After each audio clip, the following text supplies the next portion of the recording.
All right, I had an absolutely wonderful time watching 91 Days. My only genuine criticism is I had to buy the physical Blu-rays and the Blu-ray player to watch it because it was taken off Crunchyroll. I'm gonna be upset with that forever. Anywho, it was a delight. I'm never not going to like a series that focuses on the cycle of violence and trauma, a revenge story, and on top of that includes the mafia and set in Prohibition era. Am I a big fan of like Italian mafia? No, not my preferred, but I still love it. I loved everything about this, especially the themes and the characters and how the ending thematically tied back into the beginning and the purpose of the story, even if it's you could argue it's ambiguous. I am very set in my interpretation of the ending, which we will talk about later. So spoiler free first. You have Angelo is his real name, but he is under the fake identity after witnessing his parents' murder and his family's murder, and is set off on a quest for revenge. And to do that, he has to infiltrate the mafia, the ones responsible for killing his family, get close to them to get to the kingpin Don of the family. And I was a little bit thrown off by how emotionalist he is. Like, this isn't like a passion that's driving him. It's just the reason he lives is to complete this goal, avenge his family. And he's very calculated. He's very cold. He's very detached from all this. It's like, this is a job that needs to be done. My soul, my family's soul cannot rest. I have no reason to live other than this one purpose. And I almost want to say all the characters didn't have a strong enough personality for me to really get into it. I like strong personalities. Sure, the one he ends up paired with, Nero, the son of the Don, and he gotta get close to him, and he's also on his hit list, is a little bit more charismatic, a little bit more personal, but not to like a level that I really, really get addicted to when it comes to series, but that's okay because we had a different character, the villain, who was so over the top that I'm like, okay, that's a little much. But it's absolutely fine because his sheer presence just elevated everything that everyone else's more toned and reasonable personality didn't bother me at all because I'm like, I got this flamboyant person doing all this craziness in the background. So in essence, Angelo gets a letter revealing those responsible for his family's death, and he sets out on the mission to eliminate them. And him infiltrating the mafia, him sowing discourse, and planning for the execution of the entire family and the Don is the story that we're following, in addition to his close friend whose name starts with a C, and I did like him, so I'm upset that I don't remember his name. Corteo. Their bond, I wish we had another episode or two. This is his childhood friend, and their dynamic is extremely important. He's the opening to the mafia as he's able to bootleg, create some liquor, make it to sell to them, and he wanted nothing to do with the mafia. He wanted to completely stay out of it, and he's recently lost his mother. Like, he has no family as well. Him and Angelo are brothers, not by blood, but by like soul and friendship and just what they've gone through together, and they care for each other. I just wish we spent a little bit more time with them, but that's okay because it's spoiler free right now, and it completed its purpose for what needs to be done with these two characters. However, Nero and his family, I needed more from them, because Nero's personality as this mafia son buddy, he's all about the family. It's like, oh, you want peace, so business can go on as usual. Yeah, that's going to compromise the family. No, we can't do that. We must fight back. It's like all the violence and everything is just a necessary component. We have to be strong. We have to protect the family. But, like, I wish we had more with him and his sister and his brothers to develop their dynamic so when things happen later down the road, it's more impactful. This is as far as really I can go without spoilers, so I'm going to go into spoilers. But overall, characters were really good. Pacing was on the slower side, but more to my preference. I didn't want a fast-paced story. I wanted the emotional depth to them, so that was great. The ending is phenomenal. And the animation is my preference. I think this was 2013 or 2016, something like that. That time frame of animation, some of my favorites. So loved everything about this series. I just needed like 3 more episodes to flesh out some character development. So I'd give it like a 7 out of 10.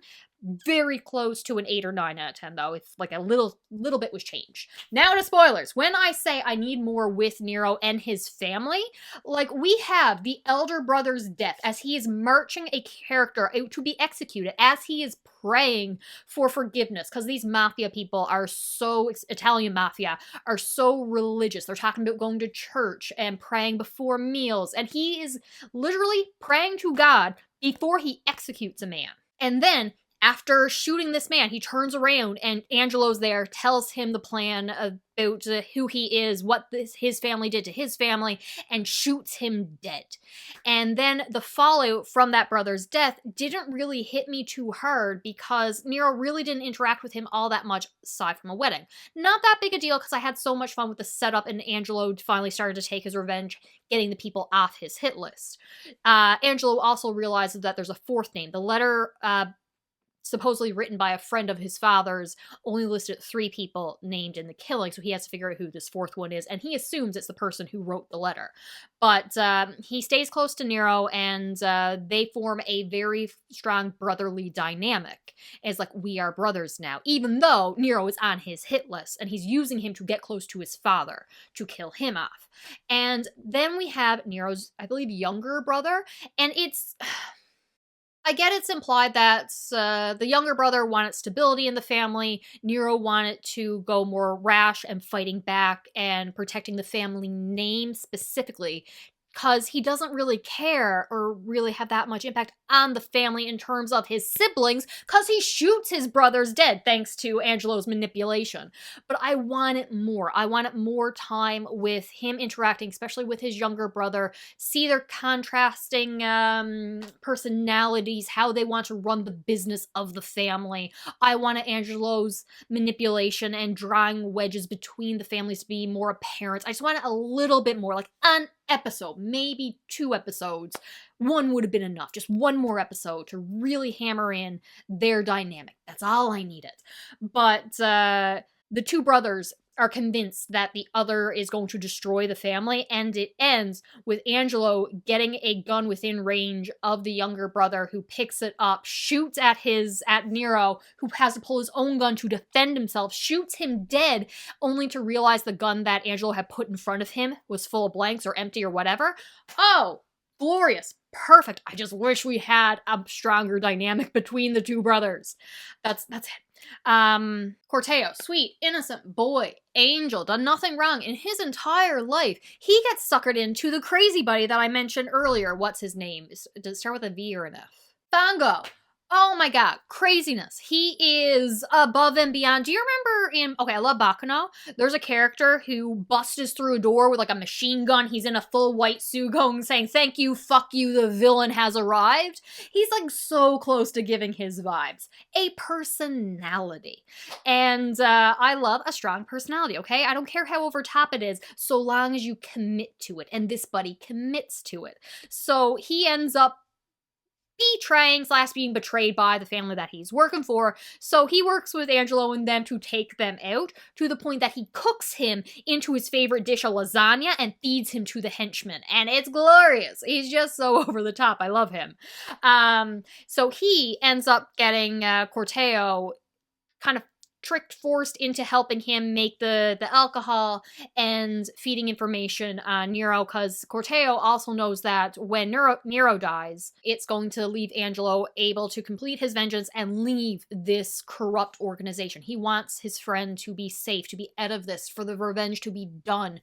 But Angelo's just like, this is my life. I have no life without my revenge. So he is with Fango, only for Fango to get the information on how to make this alcohol, turns to say, "I'm going to turn you in." So then Corteo has to shoot Fango dead, and then it's revealed to the family that he was the informant who was selling him out, so he has to go on the run.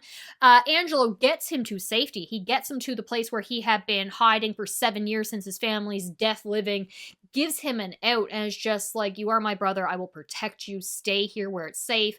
I'll be back eventually. Someday I'll be back."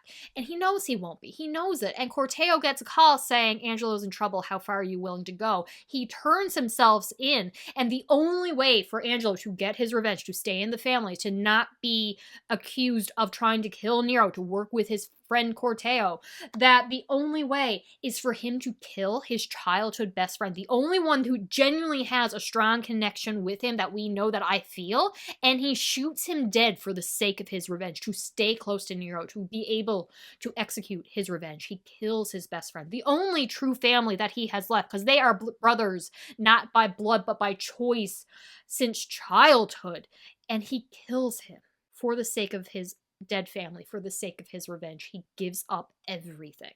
Nero takes that as confirmation that Angelo / Bruno, whatever his fake name is truly on his side, keeps him in the fold. And then when the opportunity presents itself, he, of course, causes a family war by killing a different Don in the presence of Nero's father, and that results in his death. War between the families, everything is being corrupted and destroyed. Full-out mafia war going on between them, and the betrayal that Nero feels against Angelo for doing this, like, it was you all this time. You orchestrated everything. My family is dead. There's death everywhere. And then it was all for nothing because Angelo admits, like, I still feel nothing. I have no reason to live. And Nero's just like, I was trying to give you a reason to live. Why couldn't I be that reason? Why couldn't the family be your reason? I was trying to give that to you. He cares so much for him. And to feel betrayed that all this was fake, the camaraderie that they had, this bond that they had built, Angelo saying that we are brothers now after his own brother's death, was all a lie, only for it not to be, because they genuinely form some kind of bond. They're out, and you would think that Nero wants to just kill him for destroying his family, but they're on this ride, symbolizing, paralleling back to the ride that they took before they became true friends. Like in the beginning opens with Nero on the run, and because of some other craziness, and someone after them, and Angelo's a terrible driver, and they're just going about the countryside. So to reflect back, to parallel back to that time at the beginning, and having two completely different situations, two different dynamics now, not knowing what to make of each other. But the ride keeps going. It's not like he's just bringing them out somewhere to shoot him. Multiple days pass. They have meals together, and it's like Nero doesn't want to kill him. And Angelo admits finally, it's like, I didn't want to kill you. That's why I let you live. That's why I didn't kill your father first. That's why I didn't do this. I just didn't want you dead. But even now, like, I feel hollow. I feel empty. I have no reason to live anymore. And they're walking on the beach, their last time together. And Nero's just like, you don't need a reason to live. You just live.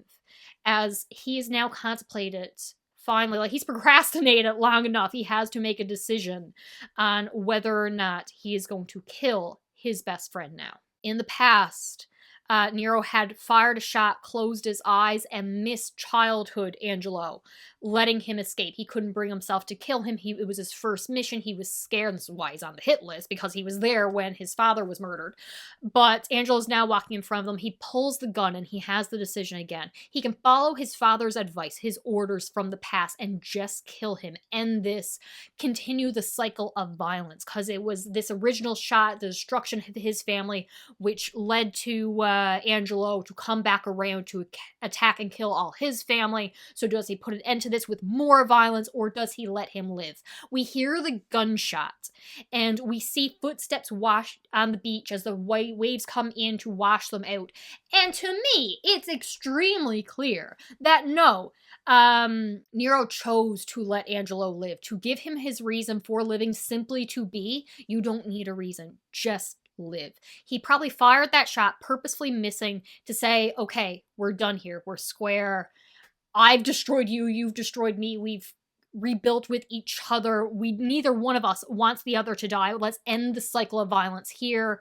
That's my interpretation. So Angelo must walk off, continuing the footsteps down the beach as Nero goes back to his car, and we see someone makes him, like, he's recognized as other mafia families are after him. So either he killed Angelo on the beach, and now he's going to be killed himself, or he didn't kill him and he's been recognized, and is he going to get away? Is he going to be hunted down for the rest of his life? It's a very ambiguous ending. And I loved it. I love this ending so much. Yes, it's ambiguous, but I have a firm feel on what I believe happened. It parallels back to their trip at the beginning, how far they've come. I love the cycle of violence. I love breaking the cycle of violence. I love when the cycle of violence continues. I love mafia stories. This was a time. Again, I wish I would have got so much emotionally invested in the characters if it just had like one more episode to really flesh out the dynamic between the brothers in the mafia family. But that being said, I almost love that it didn't, because there's a conversation with Nero talking about, after we're all dead and gone, the only thing that will remain is the family name. So it's not really his blood brothers that he cares about. It is the name, for that to continue, for that to be strong. Oh, I love it. I love it all. I really, really do. I need more mafia stories, because really I love it, but I haven't seeked out that many mafia anime, movies, TV shows. I watch Pinky Blinders, Bakano, but really I need more. So that's all I got. I will talk to you later. Bye.